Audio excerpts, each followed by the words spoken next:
to Centurion's Corner, and today we are looking at from Star Wars The Black Series and Season 7 of the Clone Wars, Darth Maul. Now this figure was highly anticipated even before it was even released or even announced in the Black Series, and the 3.75 got it there first.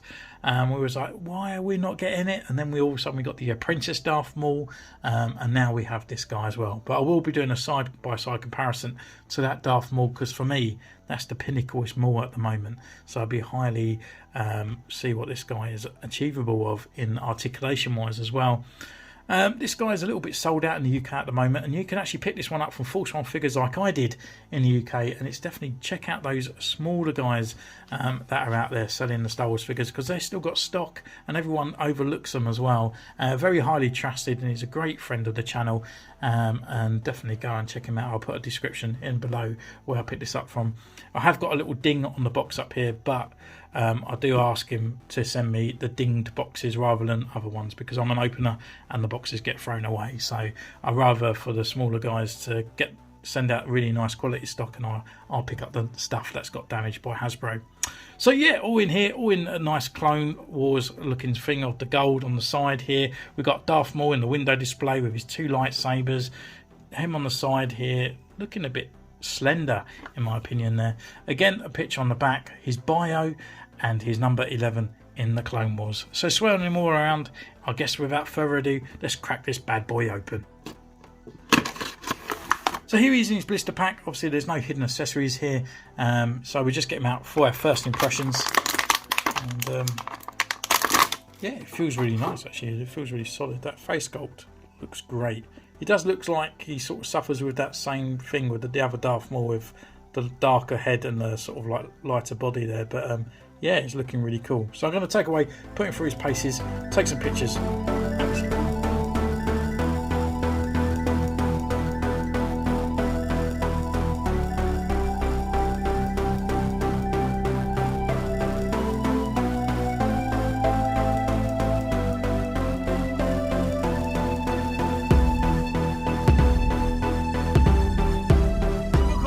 Away, we're putting through his poses, and what can I say about this Darth Maul?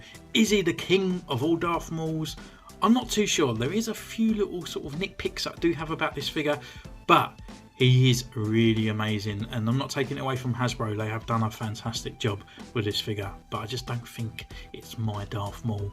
So yeah, looking at this guy, he only comes with one accessory unfortunately, which is his lightsaber, but that's kind of all he needs.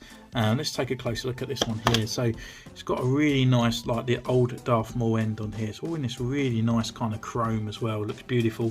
I would say there's a couple of little black sort of like rubber marks.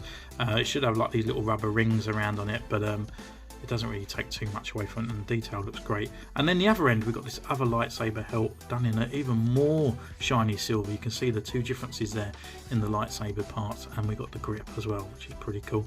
Also, this part is removable on a sort of like clip system, going in on the peg, should I say, and also the lightsabers are held in by a peg, so it's quite nice and secure, which is good. And because he's got nice articulation and butterfly joints, you can definitely get those sort of two-handed grips on the actual staff, which is pretty cool. So on here we can actually just put that pin just inside there.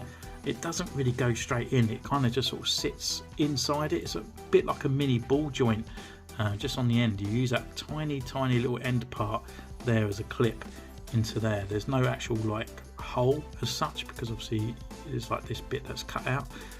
But it does sit on there, it's fine. Good for pictures and stuff like that, but I wouldn't highly recommend it leaving it on the shelf, because you probably will lose it at a later date. So yeah, we can take a look at his articulation, and this is where the guy really comes into play for me.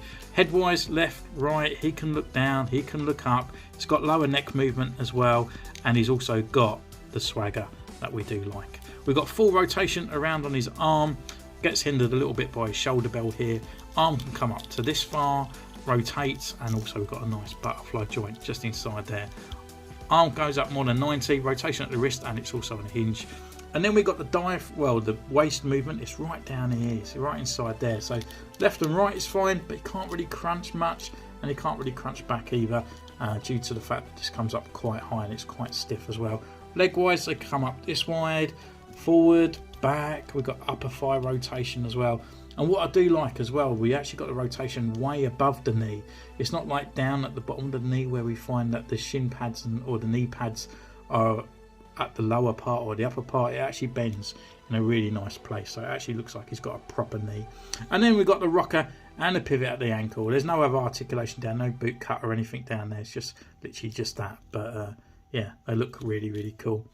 So really, we can go over his looks, and we can have a quick little nose, and then we'll do some comparisons as well as we go through. So I think his sculpt on his face is quite nice. I don't think it's the best out there, and I will show you the others in a minute.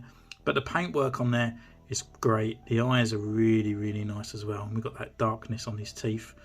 And then we've got the bones and stuff coming out of his head. Well, his horns, should I say, but obviously the colour of bone coming up, which is good. Got a little bit of red splodge on there, but nothing to worry about.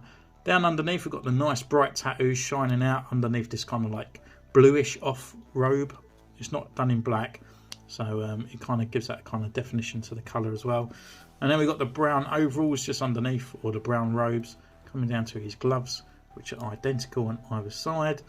And then we've got more of that pouches at the top coming down to his robot boots, and then a little bit on the back as well. So it's all nice and painted. We've got all the silver parts around and on these bits. And I really want to highlight these because I kept looking at the Darth Maul. He had these bright orange things coming from his belt, and I thought, oh, they haven't added it in. But they have. It's just in the dull LED type parts there in the yellow. So yeah, looking really, really nice. So what we can do now, we can bring in a few comparisons. And this is kind of why he's not my top contender. I think he's probably second, I feel. This is the other one that we come in, which is the graphic novels from the Apprentice one. Just look at that face sculpt on there, really angry, like really sort of like nasty. The only thing I would say is like the tattoos are way too bright on this guy. I kind of wish that he had this sort of like colouring on there.